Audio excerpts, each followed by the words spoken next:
and and that's what's happening to Jardine. If the America front office was even the slightest bit competent, they would ignore all this and just keep supporting their boy who gave them 3 championships in a row. You know, he can, in my opinion, he can wash this whole season, and he'd still have the equity to not get fired. Yeah, no, it's ridiculous that I mean we're even talking about this. In my opinion, I think that Jardine has earned whatever. I mean, I don't know how long his contract is. I don't know what the situation is for the fans, for the Wheeler fans. I would love to get maybe Ron on, or if Ricky's still out there. But I think from a neutral standpoint, like, yo, as much as I want to shit on America, like, it's like having sex, bro. You can only go for so long before you come and shrivel up, bro. Like, how much There's how much jam you got, man? It's like, yo, like they just won 3 in a row. They almost had 4 in a row. Like, it's not, relax. Like, how greedy can you be? You know? yeah. No, you're right. And you said with the big teams like Real Madrid and whatnot, they're not always gonna be the team winning it. But like I was saying earlier, the fact that you have a team like that and beating a team like that is what gives it prestige. So I remember Chivas beat Veracruz in a final. It was like a Super Copa, something like that. It was between the league and the Copa MX. Veracruz was basically first of Veracruz won the Copa MX. No disrespect, but kind of took away from the credibility of that cup. Just because shows you that it kind of they were not like a strong team, and it just showed that the other clubs weren't taking it serious. And then Chivas faced them in a Super Cup, and then it makes those cups look not so not so good. And but this Toluca playing a historic American, this could very well be also you know a historic Toluca as well. They're looking well, looking I good, do think it's and a historic Toluca, but it's because they won the Liguilla, right? This no, year it's is more a than little bit one, bro. more than a Yeah, glorified Trofeo de Chocolate. If it was like if it was a Copa MX and the Liguilla champion concurrent, same season, same tournament, then I'd be like, yeah, okay, yeah, like there's more legitimacy here. But this is last tournament's champion versus this tournament's champion, and yeah. there's so much time and like so many things that change between then and now. And so like I don't know, like I've always seen this as a glorified friendly Trofeo de Chocolate. I agree. But Oh, It's like kudos to Toluca what's that, the community shield that they do in England? and It, MLS too now, bro. That's yeah, what got Messi the Club World Cup. it's it's only Copa de Chocolate until your team wins it,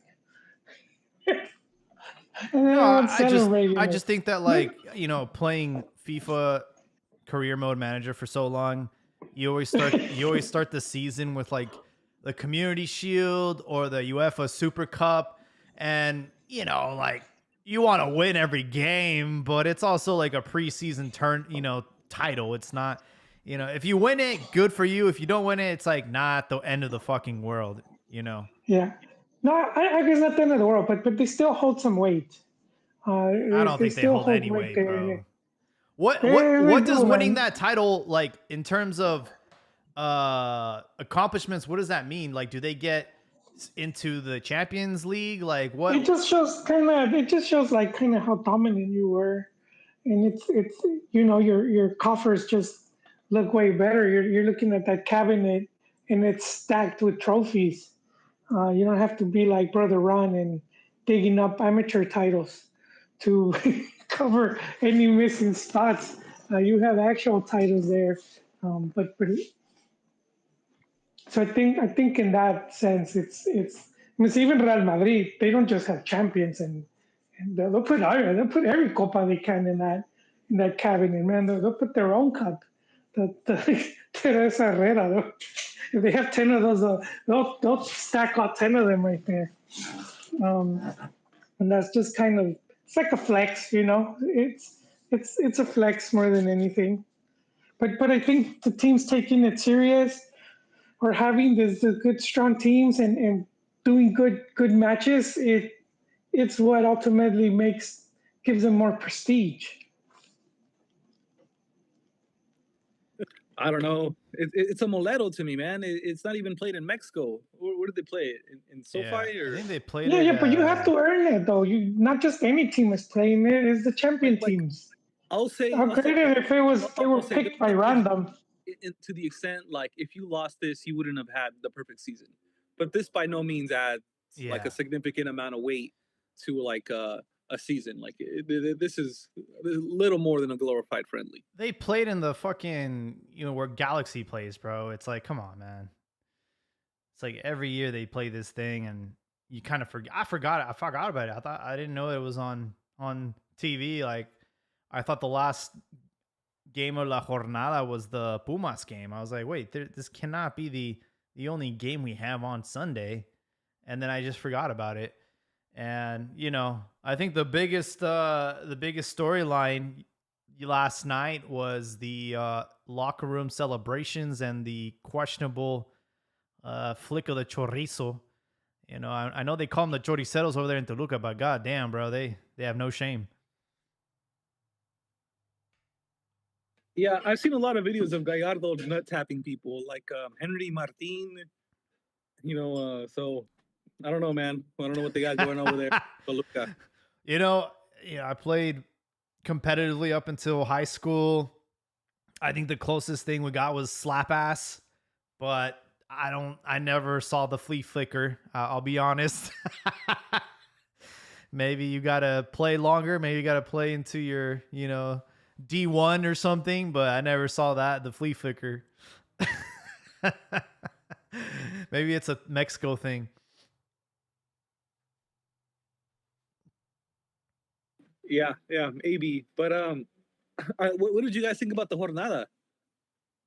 Yeah, I did catch a couple games. I will be honest, I was really enjoying the Atlas Cruz Azul game because one of my brother-in-laws is an a Cruz Azul fan, and I told him, hey, Atlas is winning right now, 1-0.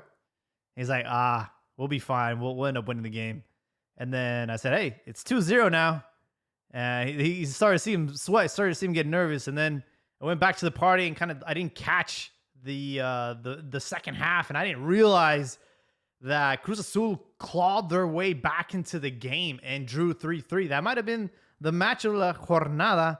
And really the big storyline here, Ángel Sepúlveda, who got little to no minutes in the Gold Cup, walks away with a hat trick. How does that happen? Well, this Cruz Azul team is stacked, and they produce a lot. I think Larcamón is still ironing out some of the kinks, which is why they went 2 down early on. But it started clicking, and they came back. And I think this team is still finding itself. And Sepulveda just got great service, and he's quality himself. Like I would call him a late bloomer. But Cruz Azul and Atlas doing well. There's this guy who started at midfield for Atlas. I think he's 6'1". Victor Rios, center midfielder. I like him. I've been touting him for a while, about a year now, and they were putting him at center back, but now he's playing as a center mid, and Atlas played a good game, and it's right after it was announced that their club is going to be sold. Yeah, I also thought that was interesting. And another thing to highlight from the game, the questionable goalkeeping from Kevin Mir, right?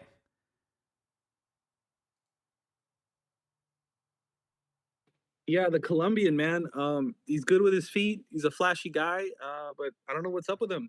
And it's not just him. This jornada, the Pumas goalkeeper Rodrigo Para also another bad game, and then Malagon had a bad game against Toluca. He was getting criticized the most in Fútbol Picante. Yeah, I think you're allowed to have maybe like one slip up in a match, and Kevin Mir handled the ball that I don't think he necessarily needed to handle. I mean, it was a back pass and it was on the 18-yard box. I think he was being way too aggressive by being in that position, right? And he fumbles the ball, and it's an easy goal for Atlas. And that was early in the game. That was like 16 minutes in, right? So after that, it's like, how do you How do you trust your goalkeeper?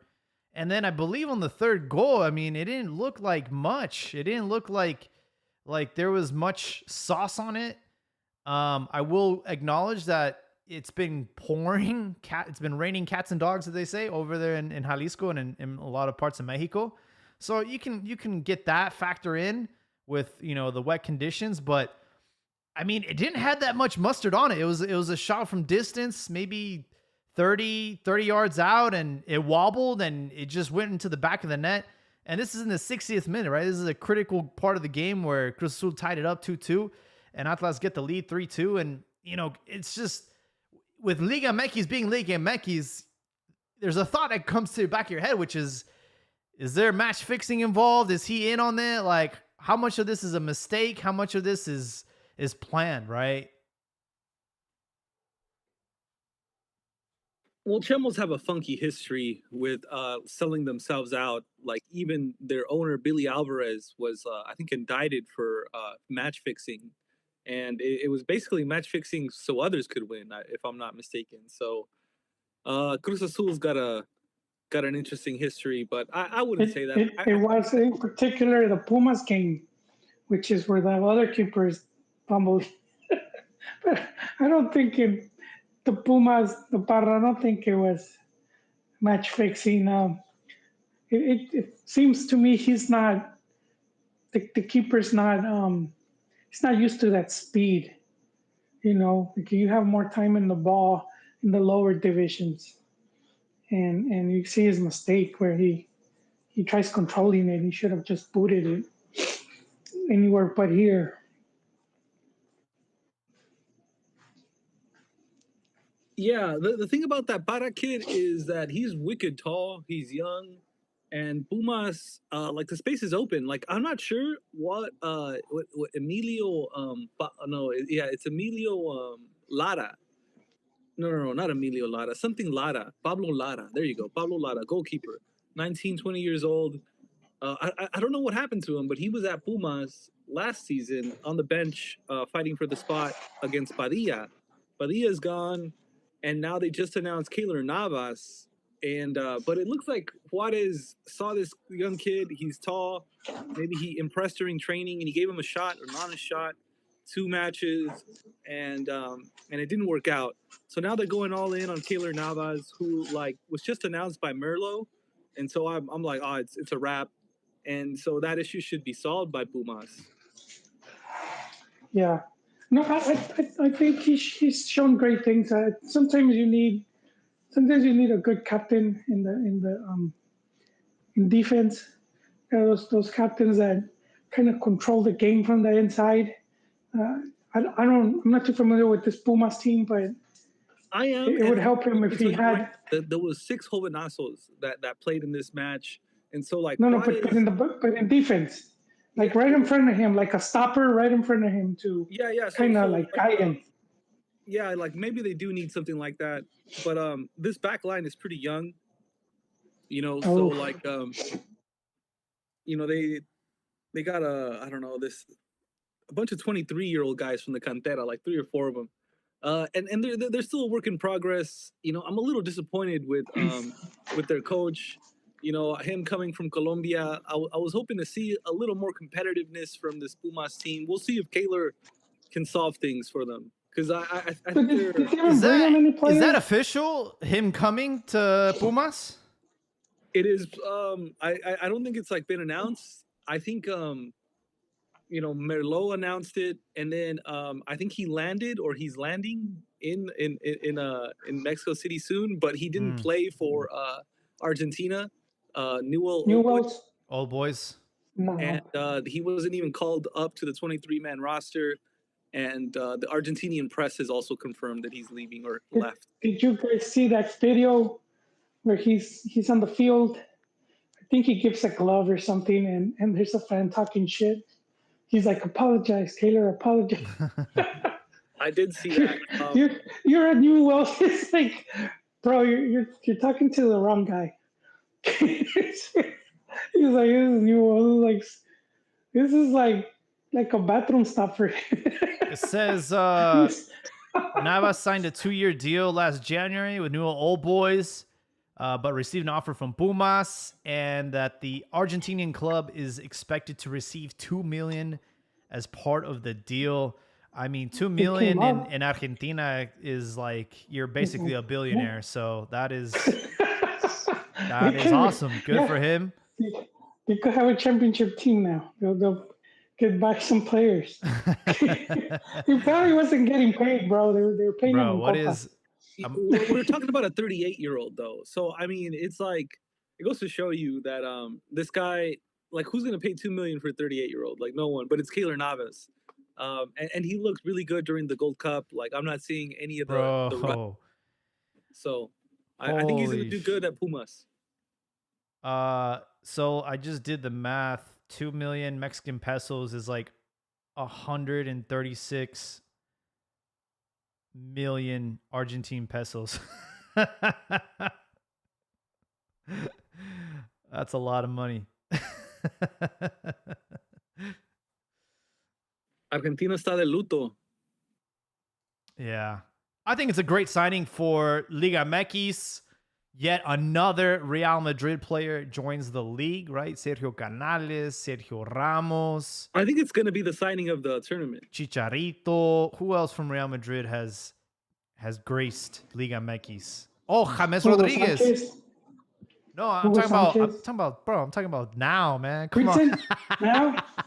Well, you said You're Real over Madrid, here bro, living in the so past, son. I'm talking about Butragueño. Well, I mean, there's a list, bro. Butragueño, el que se fue a Atlante, no? He played there, and then he ended up. There was a dude. I forgot about him. Santiago. Canales is technically from the Real Madrid cantera, but he really made his name for Sociedad and Betis. Wait, what's gonna bother me if I don't remember his fucking name? But yeah, there was another famous Spanish player that graced Liga MX back in the late. Ruggeri went to America. He was at Real Madrid. Leo Benhacker, the coach, and he coached America. He had coached Real Madrid. And yeah, but since we're talking about Pumas, I just want to shout out my boy Jorge Rubalcaba from San Bernardino. Scored a goal for Pumas. And this team still looks good. So, like, if they get Kaylor and then they're going to get Aaron Ramsey back up and running in a couple matches, I think not this match, but the next one, he'll be fit. And so Kaylor, that guy, and then, my boy Rubalcaba heating up. Who knows, man? Oh, also, they got the Panamanian, Cascaraquia or whatever his name is. Like, how old is that guy? Interesting project. It's an interesting project, Carrasquilla, and yeah. Yeah, so I think Kaylor is going to be just what this team needs. He's 26. Okay, he's young. Kaylor. Yeah, I do think if they need someone like him with that experience, and especially I saw these young players, he could guide that back line and commands respect already just because of his career and where he's been. Rifalo, I was going to ask you, how much does it hurt seeing this kid, get a shot at 17 years of age and then just, obviously the nerves were too much for him? Like, I wouldn't say it hurts. Like, it's disappointing because, like, I look at him, he's a pretty tall kid. Mm-hmm. Like, I forgot who it was. I think it was on Raza Deportiva where they were criticizing the league for having his stats wrong. He's taller than what he's listed at. And they're talking about how he literally grew, like, in the last 2 weeks. So we have a kid who's still very much, like, developing. He's green. And he's still growing. Green. And like Juarez. Tronco. He's like those walking trees from Lord of the Rings. Like, but he plays like a tronco too, so that's what's unfortunate. But also, like, this team is not helping him out. So maybe he'll learn under Kaylor. Maybe he needs to go out on loan, or maybe he doesn't have it. But that's another thing. Hopefully, he can learn from him. Yeah, hopefully, he can learn. I don't know, man. I remember when we had that weird season where we loaned out Talavera. Michel got injured during Superliga, and we were without a goalkeeper, and we gave quite a few goalies a chance, like young goalies. And one of them just, I think it was just too much, man. Like, it tarnished his entire reputation. The Nestor has talked about that, how they had the system set up when he was the GM at Chivas, and they basically had a list of four. So every position they had four players. From the starter to the guy challenging him, the third, all the way to the youth, and it's very similar to Ajax because he got that from Hans. And he said how Tala was next in line, and that's the one they sold. So it was supposed to be probably sell Luis Michel or the guy below him, which was I think the youth keeper from the 2005 uh, under 17. I'm forgetting his name right now. I think it was Rodriguez, And no? that's the Adi something. We could maybe check or try to remember. But he said how basically you're saying I mean, Luis Michel ended up being good, but So they should have not sold. He was saying they should have not sold Tala, and they would have been set yeah, with two really goalkeepers. I And they had already sold Osvaldo. so I got it right here. In that season, again, Luis Michel, we were in Superliga and we had won our first two group games, and then we had a final game against Atlante, and that's where he goes down, gets injured. I think he broke his clavicle or some shit. And then we Yeah. end up using Sergio Rodriguez. He was a goalkeeper, like, talking about like deer in headlights. And I remember he actually started out with a blocked PK on his debut, and we thought this is the fucking truth. Like, he's gonna be fucking great. And then mistake after mistake after mistake. And I don't know what happened to him after Chivas. I think he went to Alebrijes. And then you just never heard of him ever again. Then we decided to go with Victor Hugo. I think his last name was Hernandez. And he did okay. And then we end up going with Liborio Sanchez at the very end. And he ended up Damn. Bringing being up like some our more guy. names. He ended up being our guy, and then remember we loaned him out to Querétaro, and yeah, he It ended was up. Yep. Sergio Arias. So I think that's important because it leads me to want to say this old saying, like, if you want to make an omelet, you got to crack some eggs. And so if we want to Yeah. find, like, if we want to develop players, we're going to have to go through a few duds, and that's unfortunate, but it's a numbers game, Yeah. and I think history has No. shown. And so so long as young people are given a chance, like, some of them are going to make it. You're going to have your winners and your losers. Yeah. Yeah. I think those mistakes are expected. We're just not used to seeing them because players, Liga MX doesn't debut players. They seem to have been doing it more often now. Last season, this season, I guess. I don't know if it just became trendy. It became trendy. I just want to touch on one thing that I said last week, that the Holiness rule had been taken out for this tournament, and that was incorrect. It is still in effect, and it's increased. And so, It's like, what? by a few minutes, like the number of minutes Jovenazos need.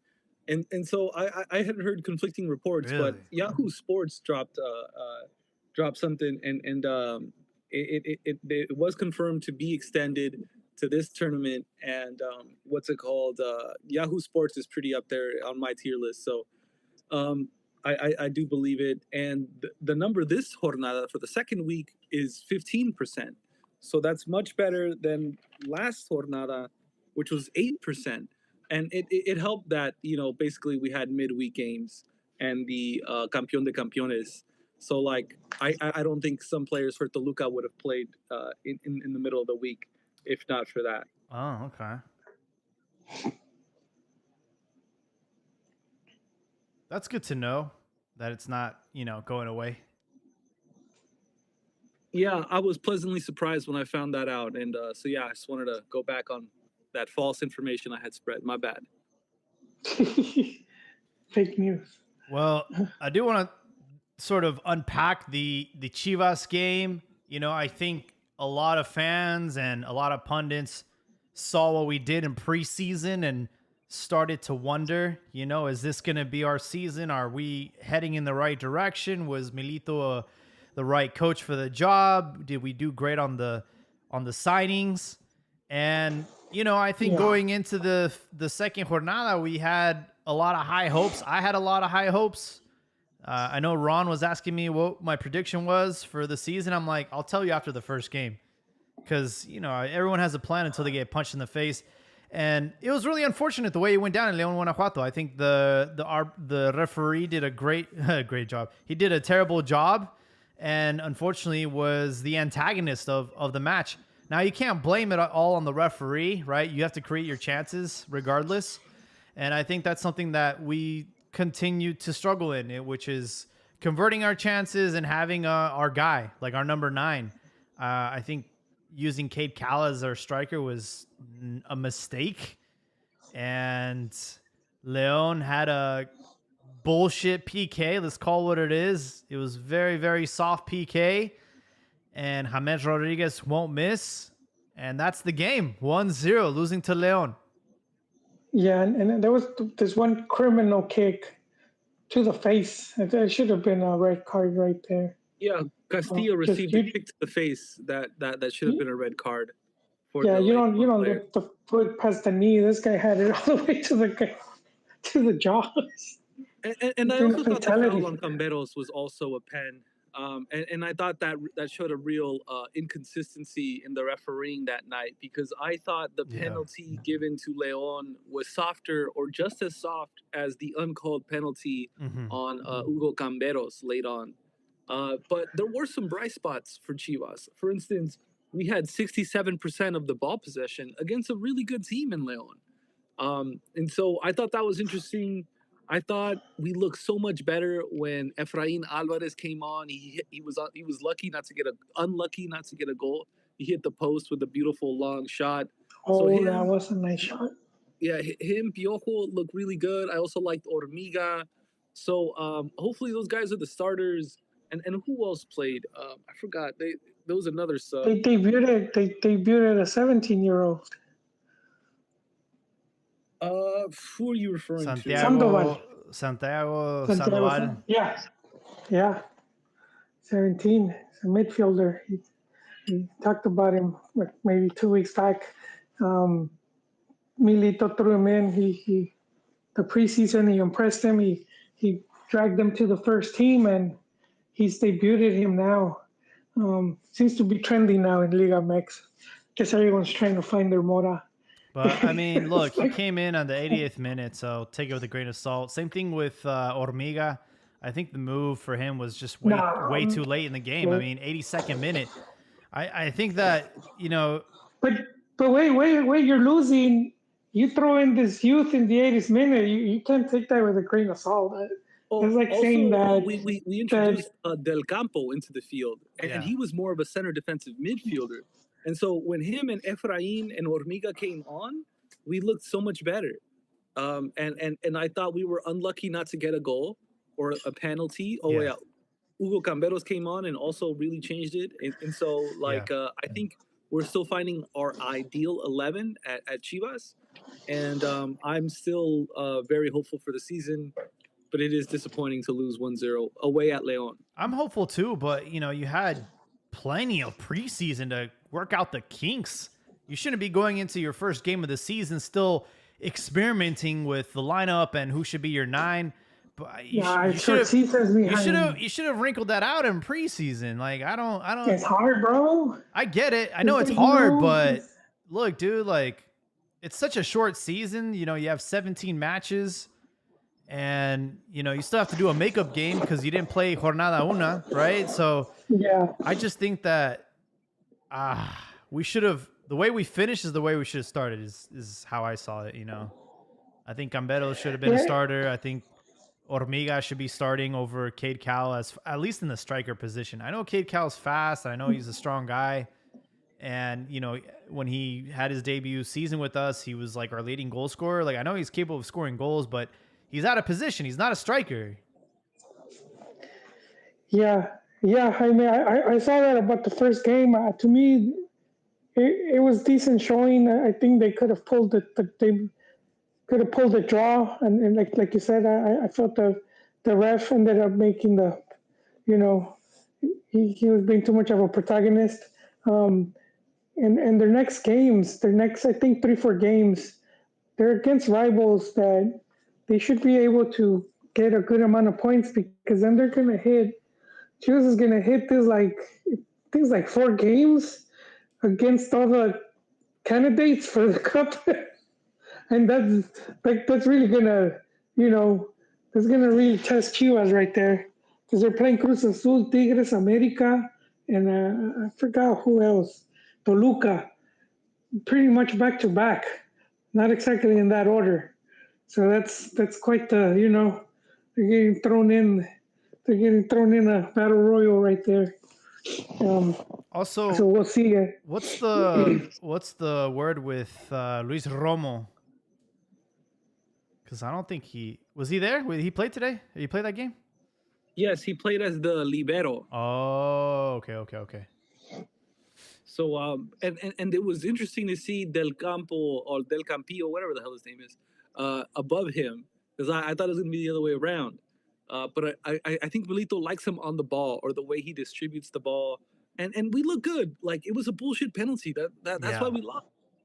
So I'm not too worried yet. It's the start of the season, and I think we're just gonna go up from here. Yeah, we'll see. We'll see how it goes. Not the start that we wanted, but I guess it's better to get these losses out of the way now, these mistakes out of the way now. So one thing that I really liked about the style of Milito that he's implementing is that we have five in the back, but we're also flooding the midfield. So like everything is starting from like right above the center backs, like right there in that midfield area, and then we're going out wide. We're spreading out the opposition, but also like that negates the opposition. Like they have to try and work things out wide, and so like I don't think that's something we were doing last time around, and I see that as a new development this time around, and I like it because it's neutralizing how we're flooding the midfield, and it's neutralizing the opposition, and they're kind of uncomfortable. It makes kind of for like a boring style of football possession, all kind of toothless at times, but I think it's going to be effective. I think he's still developing that. For sure. We get Atletico San Luis next, which do not underestimate them. I think they could cause a problem for us.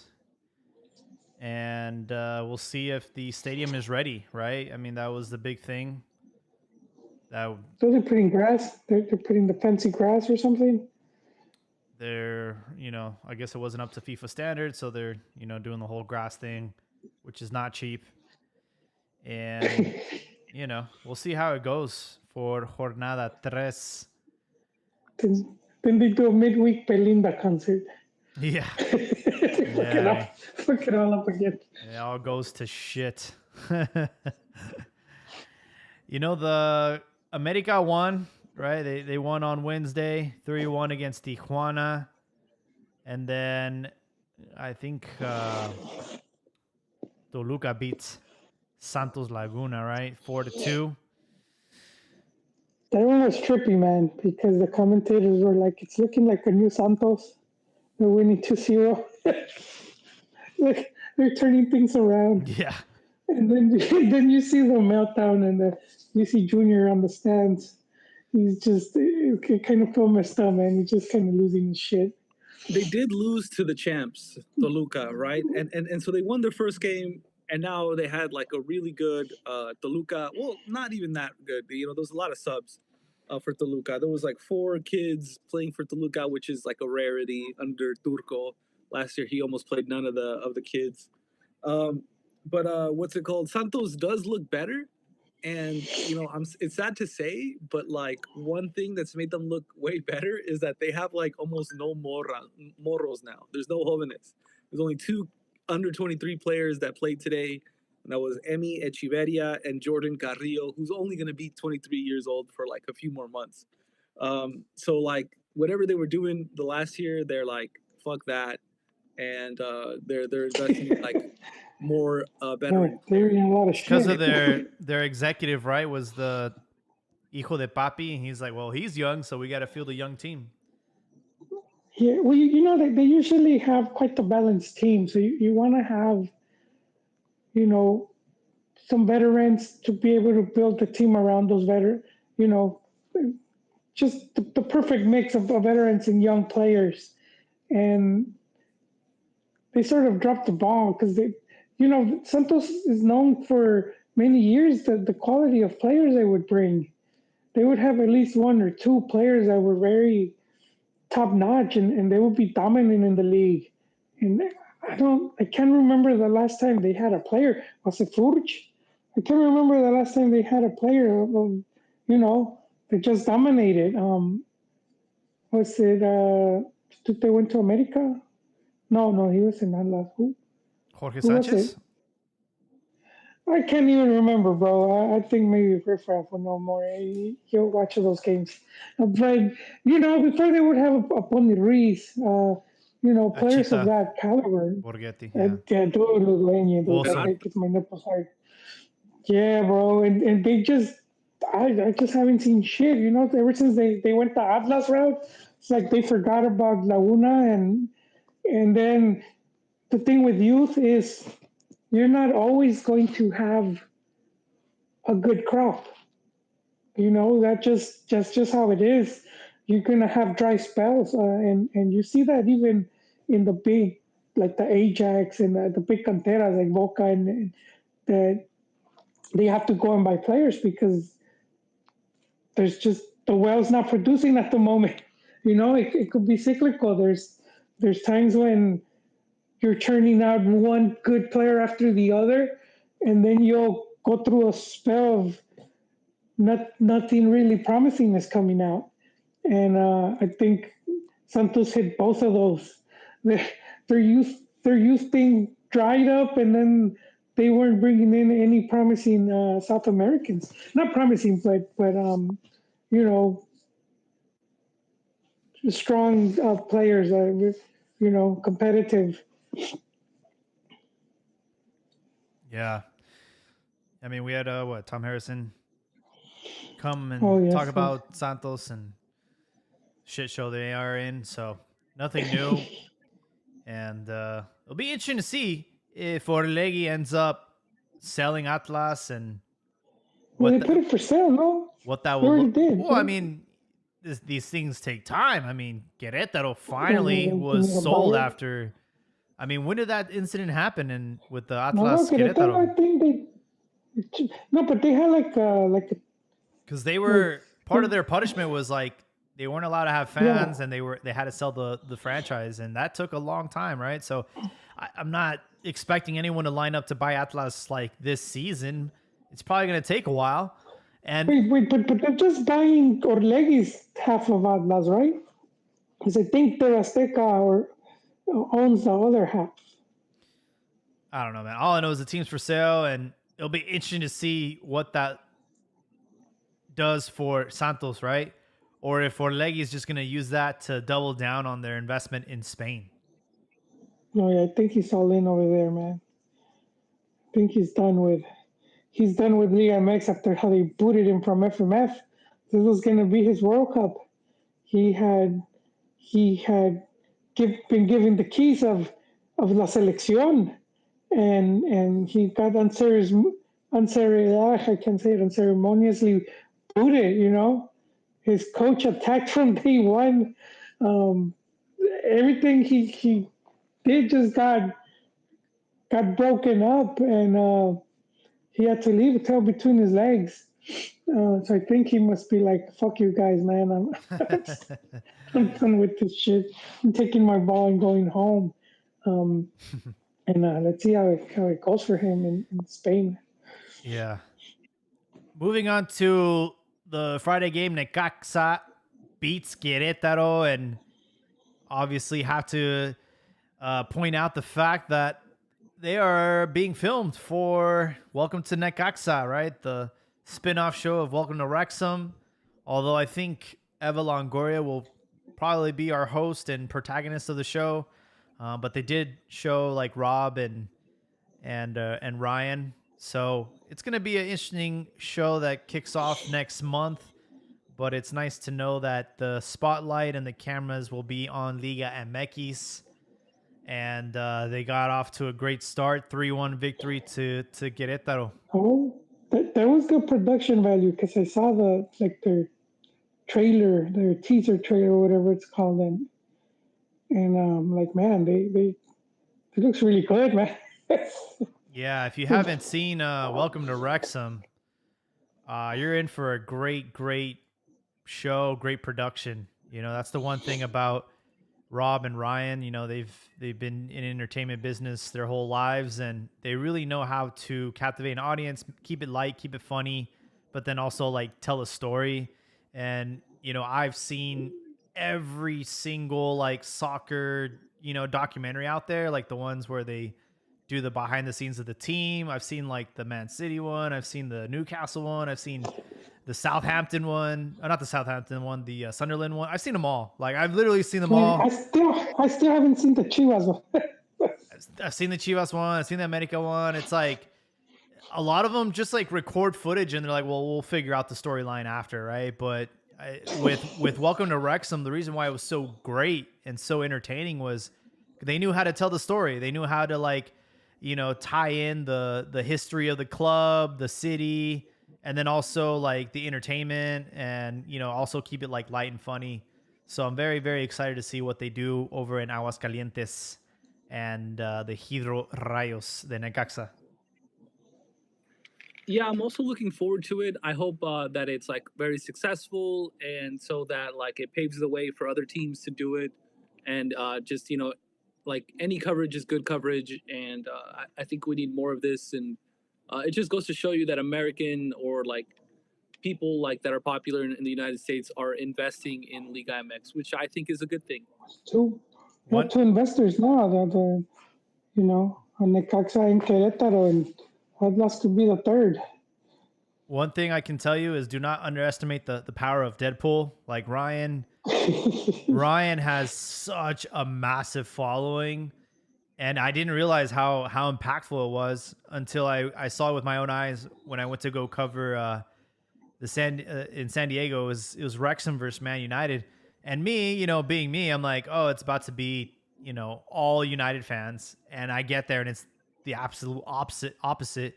It was all Wrexham, and they even had their own like area where they were celebrating with the fans. They had like a really cool like setup for all the Wrexham fans. I was like, holy shit, man! Like, Man United fans are getting shown up. Like, really? Like, I've never in this world would I thought anybody would have known who Wrexham is, let alone fill out a stadium that holds at least 18 to 20,000 fans. I was blown away. And I'm like, holy shit. I mean, they had Wrexham in the fucking the last Deadpool movie, right? So it's like, yeah, dude, he's putting them on the map, and I can't imagine what that will do for Necaxa and for their fan base and for their followers and for future deals, right? Future sponsorships. Ryan has his own like tequila line. He has his mint company. Like, he has a lot of connections, and I would not be surprised if Necaxa end up becoming a contender in the league in the upcoming seasons. Okay. It will be good. It'll be good. The more stronger teams, the better the league gets. So yeah, I'm hopeful Atlas gets proper owners, because they've had a shitty deal for years, man. Just when you thought it was getting good, it's to shit again. So let's see what happens with them if anyone buys in. San Luis lost to Monterrey on Friday. Bertrame scored the only goal of the game, and a nice bounce back, right? Is San Luis still owned by Atletico? Yes. So it's still Atletico San Luis. Yep. Three. How many clubs now with foreign owners? I don't know. I mean, 1, 2, 3. Necaxa. Who bought Querétaro actually? Some group from the U.S. I forgot the name. It was an American company, or like a group. Oh, interesting. Yeah, that's very very interesting. Yeah, so San Luis will be sort of stumbling into our game, which is good. Monterrey beat them. Mazatlan beat Puebla 2-1. Again, like the Friday matches, it's always like this. It's always the same fucking teams. It's always a San Luis. It's always a Mazatlan. It's always like Tijuana and stuff. But yeah, Mazatlan got their victory. Who's coaching Mazatlan again? It's is it este? It's not Vooks or Vucetic. Is it? Or am I? Damn. Or is it este Where is el my Vucevic there? Siboldi? It's Siboldi. That's right.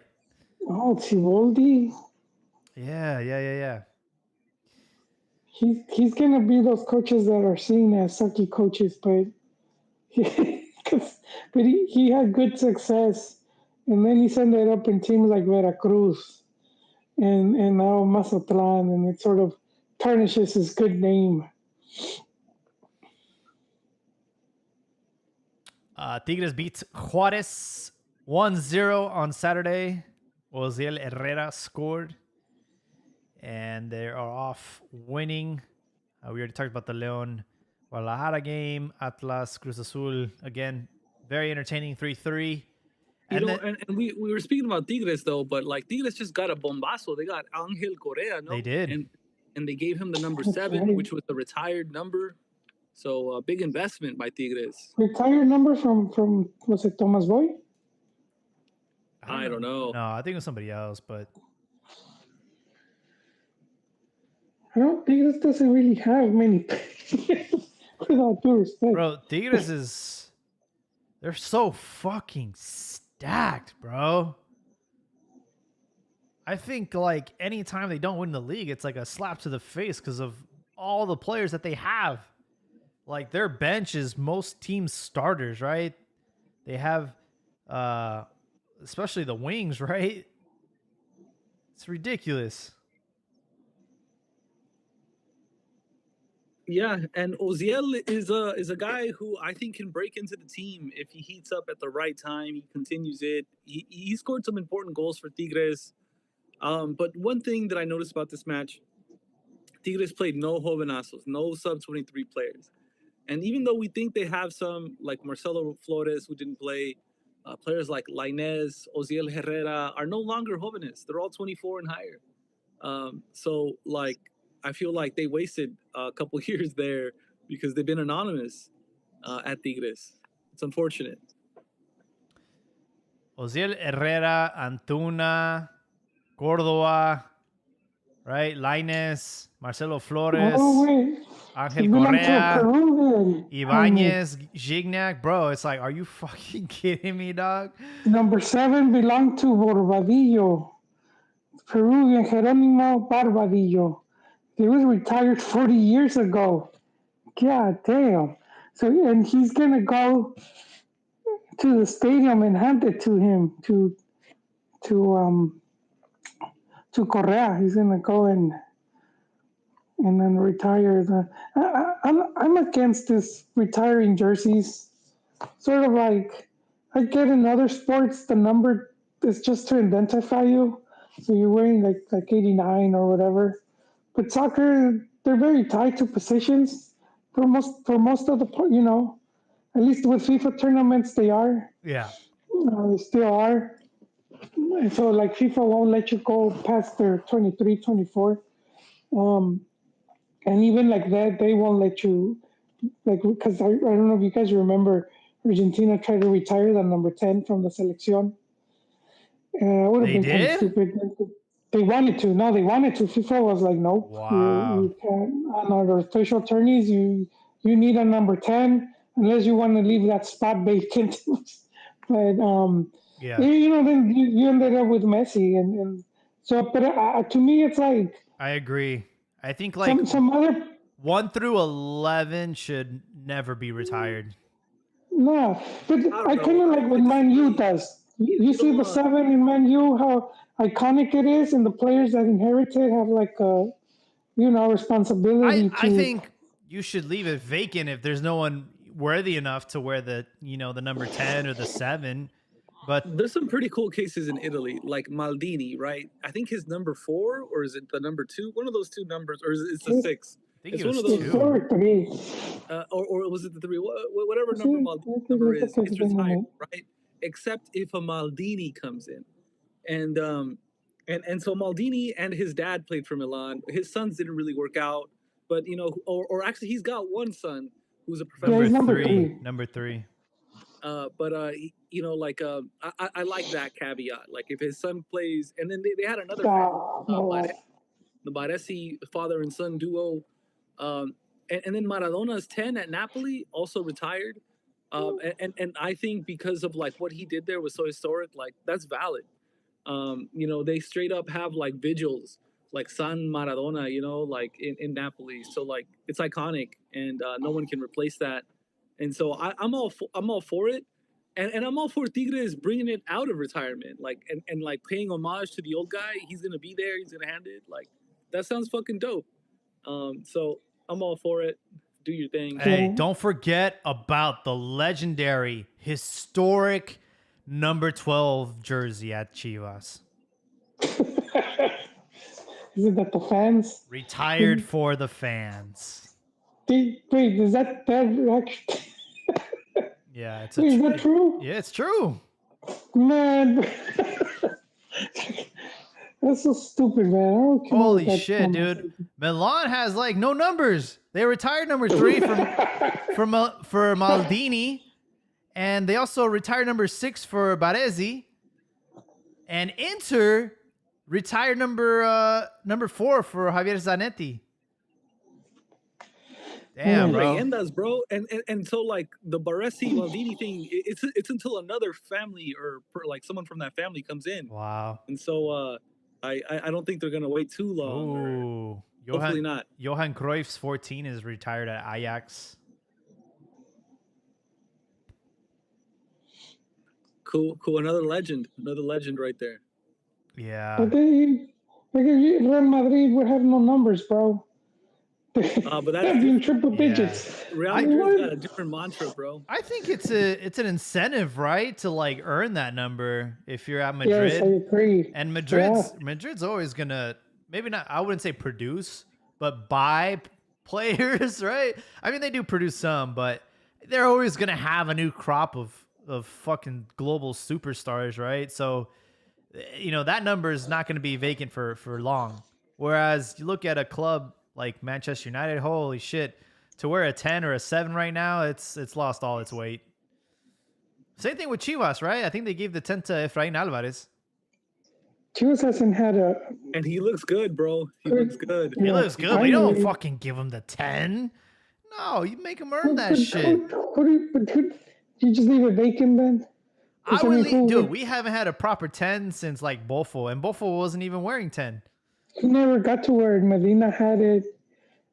He had Medina. I was 100. We had Vega. And 7. Vega was the 10. He was good. I was obsessed with 58, right? Because he had the number 58. Borghetti had the 58. Bofo had the 58. There was a couple goalkeepers had 58, right? So, and then he eventually switched to radio station. Yeah, he ended up switching to 100, which I don't even know how he was able to do that.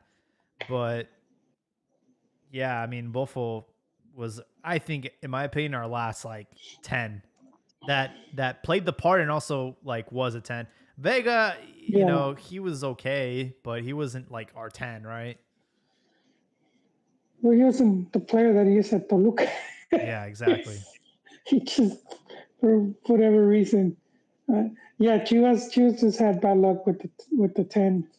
They haven't really players that have stood out long enough or made, you know, like you said, Bofo would have been that guy, but he never wore it. He didn't get to wear it. We have comments on YouTube. NorCal Chivas, hey, welcome. He says, I just started watching Wrexham. What was the Chivas score? Chivas lost 1-0 to Leon over the weekend. And enjoy the show. Wrexham is a really good show on Hulu. And also, I mean, it's a great storyline. Right now, they are in the championship, which is fucking insane. And they're trying to get into the Premier League, which, I mean, that's crazy. Fucking crazy. They probably made their investment back, just making it to championship from what you get from TV rights. So like the hardest part about like constantly getting promoted is like, all right, you have a bigger budget and then you start buying players, right? Or, you know, increasing the salaries, but then it's not sustainable if you don't get promoted again, right? Because you only got that that relief once. So like there's a lot of business in football, especially like Premier League, from Championship to Premier League. There's actually teams that make more money getting promoted and relegated, because it's like you get like I think like £100 million every time you get promoted to the Premier League, and then you also get that when you get relegated. So it's like some teams, like I know West Ham was one of those teams that would constantly get promoted, relegated, and like they made their money that way. Sunderland was one of those teams too. But like Wrexham, they got a lot of money for getting into the Championship, but if they don't make it to the Premier League, then they're gonna have to dismantle the team, because it's just not sustainable to like stay in the Championship and have all these expensive players. That's why I wasn't really excited about Marcel Reese, right? Like, you know, him being tied to Ipswich Town. Like, yeah, you know, you got this huge influx of money, but after like the season, if they don't get back to the Premier League, then, you know, bye Marcel Reese. Like, they can't afford to keep him on for more than just trying to get back to the Premier League. So now he's like linked to Palmeiras, which, what the fuck, man? Where would that come from? I would like it if you did him, bro. Copa Libertadores, Palmeiras, Brazilian League, you know, the Jogo Bonito. Like, it would be a great for him, but I don't think there's much weight to this, really. I don't know. I don't believe any of it, really. But there's been some offers. I've heard recent of some players that just turned down offers to go to Brazil. You know, I have yet to see any success stories of Mexicans going to South America. Because of the pay, but I think Brazil's the exception, because they actually. I wouldn't say the pay. I'm just saying like that panned out, right? That was it. Like in the past, because they were earning like so much. No, I mean, like, you know, like the earliest. You don't go to South America for a pay bump. You go to South America so you can get to Europe, right? I mean, no, not kind of. Because why else would you go to South America? You're not going there for the money. You're going there for the competition. You're going there to get it used to be like, you know, the path to get to Europe. But now I think there's enough eyeballs on Liga MX where you don't necessarily have to do that anymore. Yeah, well, it's just the springboard, but that's the whole thing, because there's a lot of internal competition. So your teammates aren't exactly going to be the most welcoming. You come in there and without having done anything off the bat, you're earning the top earner. You know what I mean? So like when Aspe arrived to River Plate, and he was on loan, and he was just never going to get a proper chance, just because they were never going to be able to afford to pay him, and he would have to have taken like massive salary cuts. Same with Luis Hernandez at Boca Juniors. Same. He was just making so much more money. I know. We had was it Mario Mendes went to Vélez because La Volpe was there? I think, yeah, La Volpe took him, and he did okay, but they weren't gonna buy him. That's the thing, because of how much the average Mex player cost, and they're not really gonna take a youth, because they have their own youth. You know what I mean? So it's sort of like Brazil's your best bet, because just the way that league is over there, and you go and they could pay you, and you don't have that stigma. So if you're going to these other leagues, and it's like you're kind of getting cock blocked from the start. Teammates probably hate your ass, bro. And Brazilians, bro, they've seen so. If social media is something to go off of, they seem to really like Mexicans, man. That's like, we have to go somewhere. Just to go to Brazil, man. All right. To me, it's like the only incentive I see, or the only attraction of making a move to like Palmeiras is like, hey, we have Copa Libertadores, which I think is like obviously the main reason. The main reason to go there. Not to play in Brazil though, like. We're legends, the home of legends. I don't think Marcel Reese gives a shit about that, because he's going in as a Mexican that, like, Mexicans just don't make that jump to South America. It's a lose-lose situation from our perspective, because number one, no one thinks that the Mexican player is good enough to play out there, right? Number two, you're not getting paid. The Brazilians do, bro. I know Brazilians do, but most of the people will be like, who the fuck is this guy? Number two is like you're not gonna get paid the way you get paid in Liga MX. You're away from home. You're gonna be Yeah. uncomfortable, right?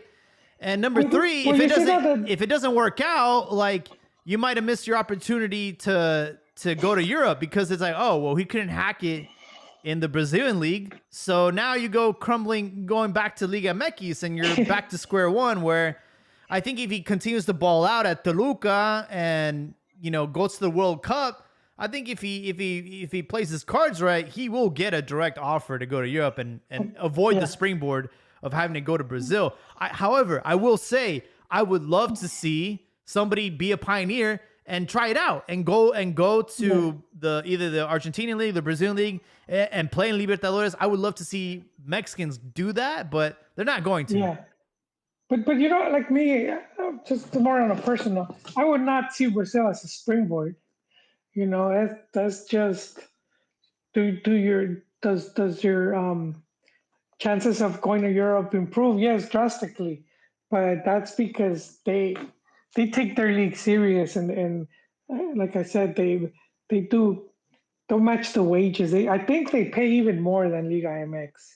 Need to double check. I would say like those numbers are probably saying, like MLS, where you probably have a couple of heavy hitters like making the league look good, but I think like the average, I think Liga MX might be higher paid on average. Because did say the most money he made was when he was playing in Brazil. That's when he bought the houses. Carlos Tevez, when he played in Brazil. And he more than China? I feel like he got paid out in China. Great. The thing with him was that he was tied to, he had like all these like agents. Yeah, I don't know if you heard his story with Man U. Man U couldn't sign him. The West Ham thing. Yeah, it was like he didn't even own his own contract. It belonged to like an agency. Yeah, it was weird. Yeah. And then I think they got like after that they just like made that shit illegal. Like you can't do that shit. Yeah, man, that's fucked up. You probably can see a penny of that China money. I will say, Palmeiras, they had a respectable Club World Cup, got to the quarterfinals, lost to Chelsea, right? So they're definitely on a hot, streak right now. They're on the radar of a lot of teams, a lot of players. But, if you're Marcel Reis, like I would probably wait for something a little bit more concrete. It's a huge risk going to that team right now and getting a starting role a year away from the World Cup. Just stay in Toluca, man. Ball out. I agree. Just because of the whole World Cup. He just made it into the national team. And it's a massive risk if he... I just don't want Charlie back on the national team, bro. I mean... I'm rooting for Marcel Reis. I want him to flourish. I want Gil Mora to flourish. And I just want Charlie to not even make the fucking World Cup, man. I think that'd be the greatest thing. No, yeah, I think staying is the best for him right now, even best for his career. He's starter. He's in a team that is the league champions. Are going to challenge for everything this season. And he's, more importantly, he's going to get all the PT he needs. And I think it's going to transfer into being with the national team. And then after the World Cup, then he could, whatever he does, man, he wants to go play in China League or Qatar. Just what else is left, man? Just at this point, cash out at that point. Rifalo, what do you think about the rumors of? So I think he will leave, but I think Joel is right. I think it'll probably be post World Cup. I think Toluca is the sort of team that moves on people. They know when to cash, when to hold them, when to fold them. Like that one country song goes. So Toluca, they had a really good midfielder who was, I think, in the Copa America for Uruguay named Araujo. And they sold him to, I forget what European club. But, I think Marcel Ruiz can go in a similar fashion, a good international cup.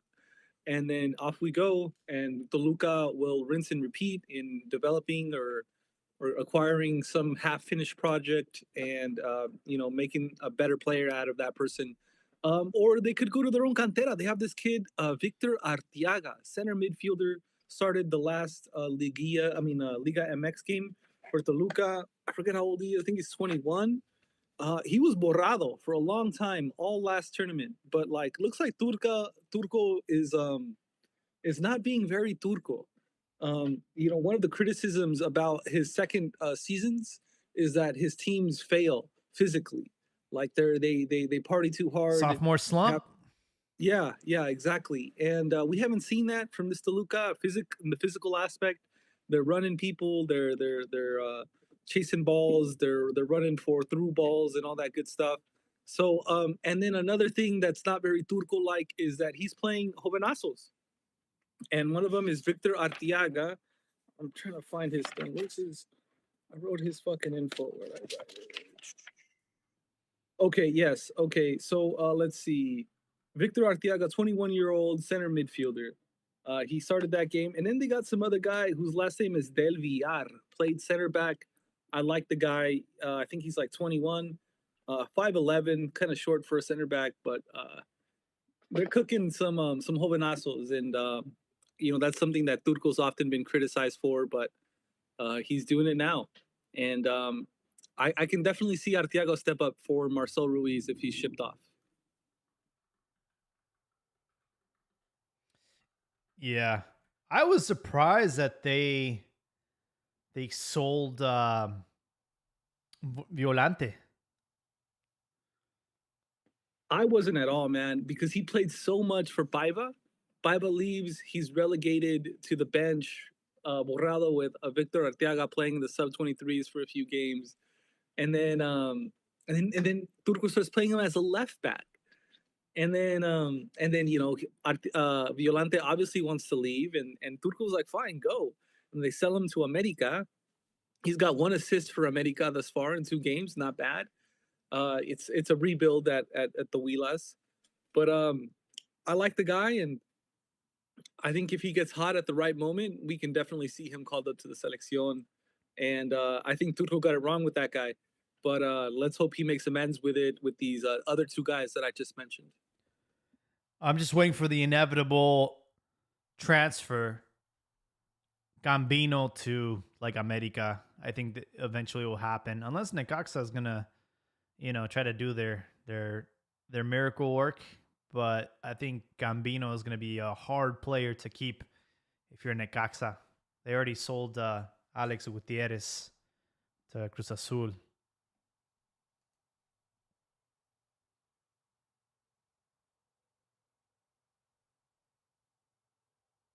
So it was Alexis Gutierrez who was sold from Cruz Azul Oh, Alexis. to Club No, America. there's another. Maybe I'm mixing them up. Parandela or something like that. Yeah. There we go. He's been doing really good for Cruz Azul. He's been benching my boy Amaury Morales at Cruz Azul, 19-year-old center attacking midfielder. He's getting benched by this new Argentine that was bought from Necaxa, Paradela, whatever his fucking name is. But he's quality. Cruz Azul's probably got the most stacked team, and if they get Jovetic, oh man, chef's kiss, dude. That'll be like the best, one of the most stacked teams this side of the continent, or the Americas, like this side of the world. Yeah, sadly we don't have Abdias on tonight to comment on that, but we'll definitely keep an eye on that transfer. There was a lot of steam about that transfer, the Jovic one, and then it's been kind of quiet for a while now. So we'll see what that goes. We still got a whole lot of summer left. When does the That's true. season start? Like a month from now? Less than a month? The European leagues. Oh yeah, I think they start like late August, early September. yeah. We still have a while to go. We do have, unfortunately, Leagues Cup creeping up on us towards the end of July. We will have Jornada 3 action though, starting on Friday with Puebla versus Santos. You know the drill. The shitty teams play on Friday. So we have Puebla, Santos, Querétaro, Pumas. Hold on, there was one more jovenazo I wanted to shout out at Toluca. This guy, I think his name is, I forgot his first name, but his last name is Virgen, and he's like a forward, and he's 20 years old. He scored a goal, I think, last game, not this one, and he's really good, and he's like a winger or a second striker. And he's Mexican, and his last name is Virgen. So watch out for this guy. He plays for Toluca. Wow. Yeah, it'll be interesting to see how Toluca plays out this season because obviously you have the championship and you have a lot of confidence and momentum about that. But then, I know knowing Turco and his players and their tendencies, like they're probably still in party mode, especially now after winning the Copa de Campeones or Campeones de Campeones, whatever that title is. They have a tough match against Tigres on Saturday. Might be the one to watch, honestly. Okay, so this Virgen guy, his name's Oswaldo Virgen. He's 20 years old. He's got one assist, not one goal, one assist. And yeah, man, I think he's someone to watch out for. So I think he's gonna get a lot of minutes. Not a lot, but I think he'll be a rotational player. Oswaldo Virgen. Watch Hmm. out for that guy, Toluca. We'll keep an eye out. So yeah, match week 3, we have Tijuana Juarez on Friday, Pachuca Mazatlan on Saturday. Chivas play an early match, 4 o'clock against San Luis. Toluca Tigres at 6. That might be the one to watch over the weekend. Cruz Azul León on Saturday. Monterrey against Atlas on Saturday. And Necaxa versus America on Saturday. So one thing to note, there will not be any matches on Sunday because Leagues Cup will be kicking off midweek. So they're giving the Mexican teams some time to rest and travel. So yeah, there will be all Sábado Futbolero between Friday and Saturday. Don't miss out.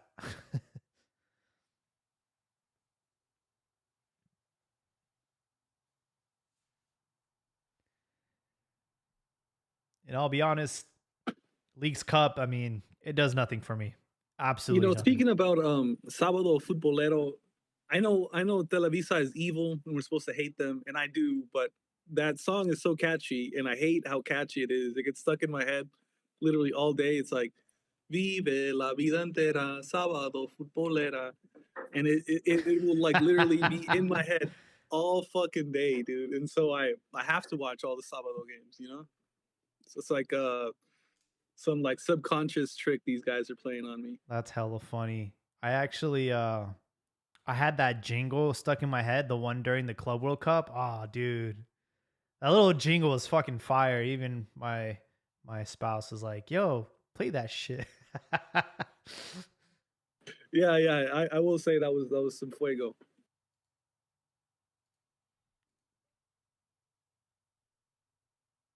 Wait. Let's see. Let's see if we can get it.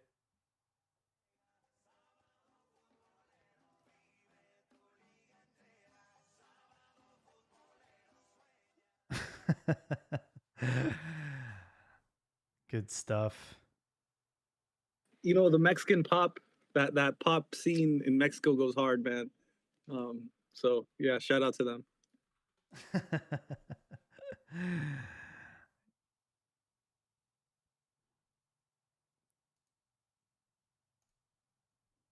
So yeah, folks. Anything else on the docket that we missed out on? I feel like it's pretty much all the news so far.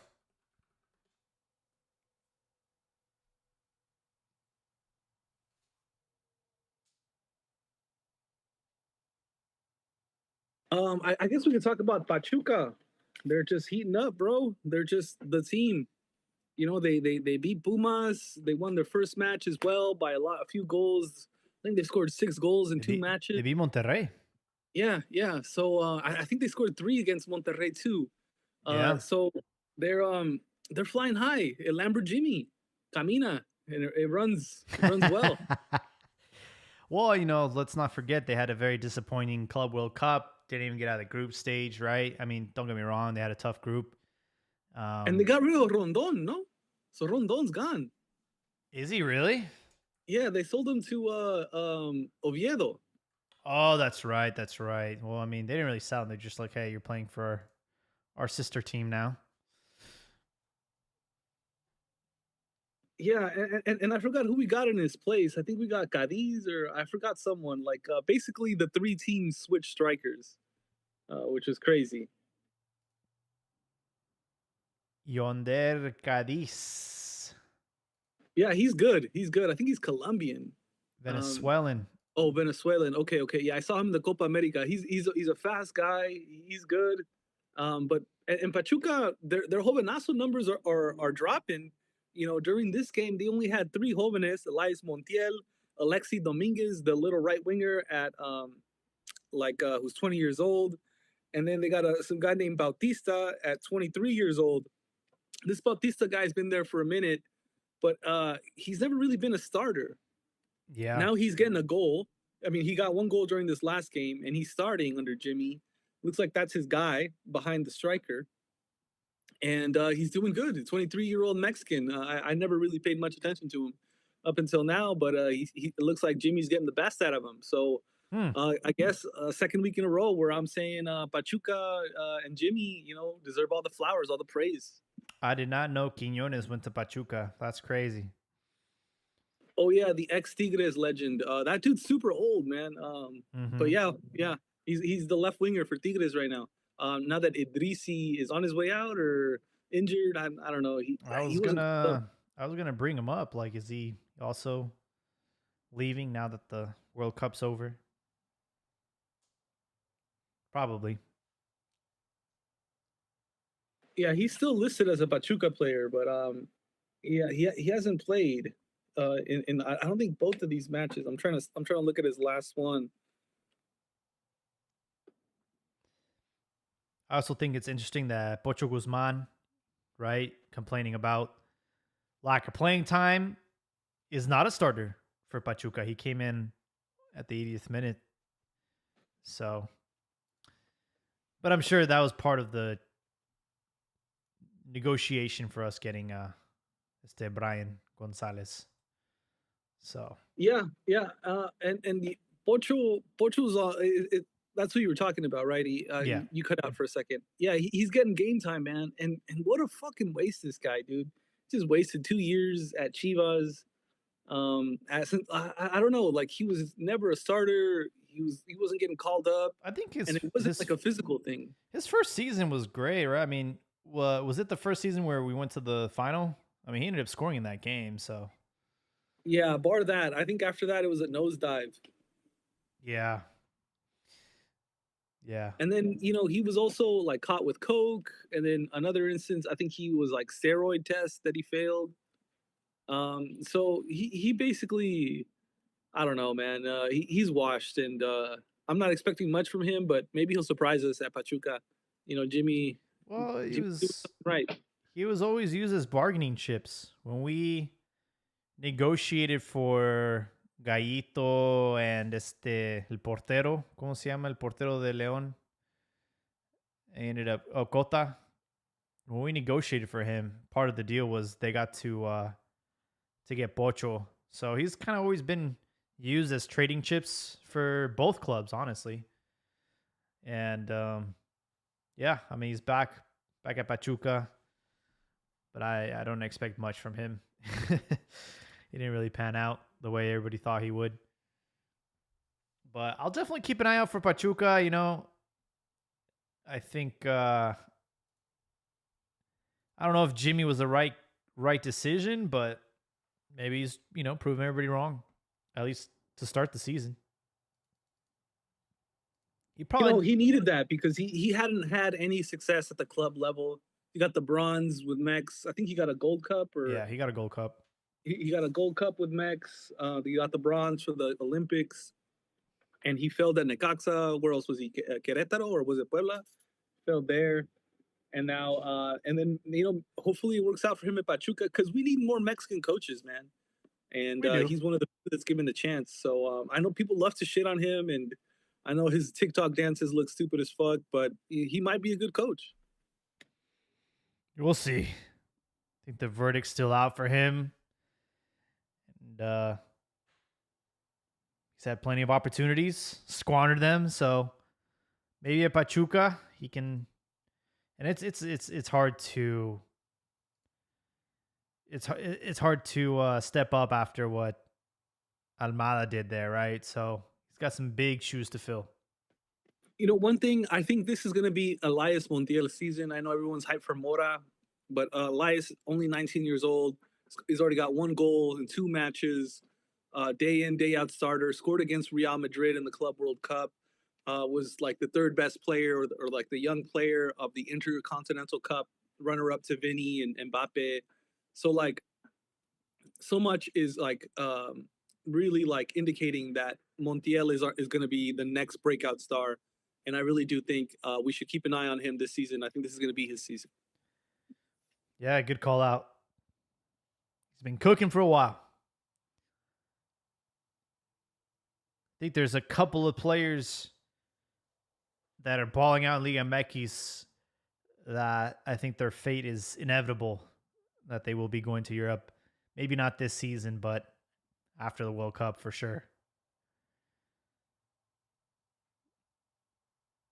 Well, I want to give everyone their time back, an opportunity to give you your closing thoughts before we wrap up this episode. I want to thank everyone for joining on a Monday night. Who wants to go first? I'll go first.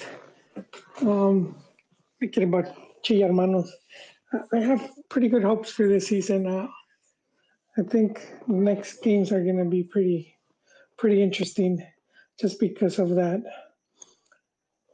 block of games they're going to have against all these other, pretty much the top 4 or 5 teams of the league. So and even then, just seeing how wild Liga MX is, even if they get roughed up, there's still a chance. So I'm remaining hopeful for the season. Very easily, yeah. For sure, Joel. I guess I'll go next. So my closing thoughts, it'll be the Hopeness rundown. I know I've been delving into it throughout the episode, but again, I just want to reiterate that this week we are at 15%, a total of 57 total Jovenazos out of 378 starters and subs. So you have 198 people that could play at any moment, and 57 of them were under the age of 23, which is roughly 15%. And then I just wanted to shout out some of the guys that kind of stood out to me. Let's see, who haven't I shouted out yet? Um, is there anyone? I think I already shouted everyone out. I'm impressed by America's left back, Ralph Orquin from Texas, I believe. I think he's 21 or 22 years old, loaned out to Necaxa. They got him back from Necaxa, and he's starting. He started both these last 2 games, and I think he's the real deal. Um, yeah, I think it was like Borja who was starting before him for Club America. I forgot who their left back was. But Ralph Orquin is eating their lunch, and he's Mexican American. And what's interesting about that is that you have someone like Emilio Lara at right back, center back for Necaxa, still owned by Club America, I believe. Called up to the selección, but he's not brought back to America. For some reason they don't, or maybe they have too many right backs, but they don't feel that way about Ralph Orquin. They've invested in him. So he's really caught my eye in spite of me not being a big Wilas fan. But let's see. Let me give out one more guy. Who haven't I mentioned? Luis Rey at Puebla. Puebla. It looks so interesting. They have a few players from all over the place. They have, Marin, our beloved Marin from Chivas. They have Luis Rey, our 22-year-old center back from the Cantera. They have this right back from Club America named Walter. I forgot his last name, but he looks really interesting. They have a left winger from Pachuca called Owen Gonzalez, and they look good. I'm watching their games. I never watch Puebla, but I want to watch this Puebla. They look good, but they've lost both their first games, and so like something's not quite clicking. But like they're passing the eye test for me. So watch out for these guys. I think they're a good team. They have a interesting batch of youngsters, and these last two games have been cruel for them because I don't think they deserve to lose. So I just wanted to give them some flowers in spite of them losing both their first two games. Chivas, again, unfortunate. I thought the ref was at fault for that, but we should have been more convincing.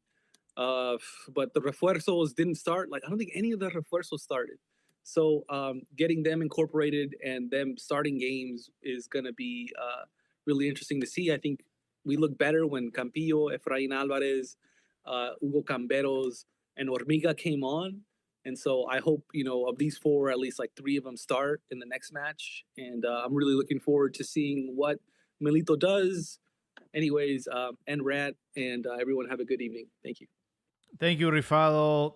Really appreciate you recapping the Jovenazos. I know that list gets smaller and smaller, but it's always exciting to see what players are shining up the league. I think that, if you're Chivas fans, you're going to have to buckle down and sit tight. It's going to be a long, frustrating season. And like I told Ron in the chat, I believe we will end up in the 9th or 10th position. And we might be able to get into the play-in, maybe into Liga.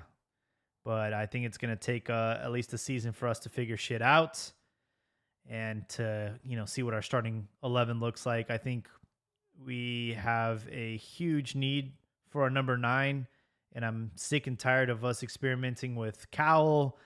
Chicharito obviously has his fucking mind on other things. And Pulido, I don't know, man. He's hot and cold. I really think it's long overdue that we give the opportunity to Hormiga. He deserves it. We have nothing to lose. And I think he should be starting for Guadalajara. Just let him do his fucking thing. I do want to, give some support to Rodrigo Parra. It's not easy at age 17 to be starting for Pumas. He got thrown out to the Lions, and they did him dirty. And it was a case of nerves, and hopefully this doesn't ruin his career before it even started. But I know that a signing like Keylor Navas is exciting for Liga MX, and maybe he can put him under his arm and teach him a few things. I hope that this is not the end for Parra, and want to give him a lot of support because it's not easy.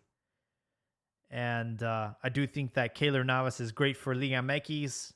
I think it's great that we are able to attract talent like Navas, who won a couple Champions Leagues, was arguably the best goalkeeper in CONCACAF, right? So that's a big signing for Liga MX, even despite his age. And I'm very curious to see what other players from Europe end up joining Liga MX. I know Sergio Ramos has a lot of pull, so there might be some more coming. I know Angel Correa is a great signing too. So really excited about the talent that's in Liga MX. But that's all I got for you guys tonight. Thank you so much for joining on this Monday night. And of course, we will catch you on the next one.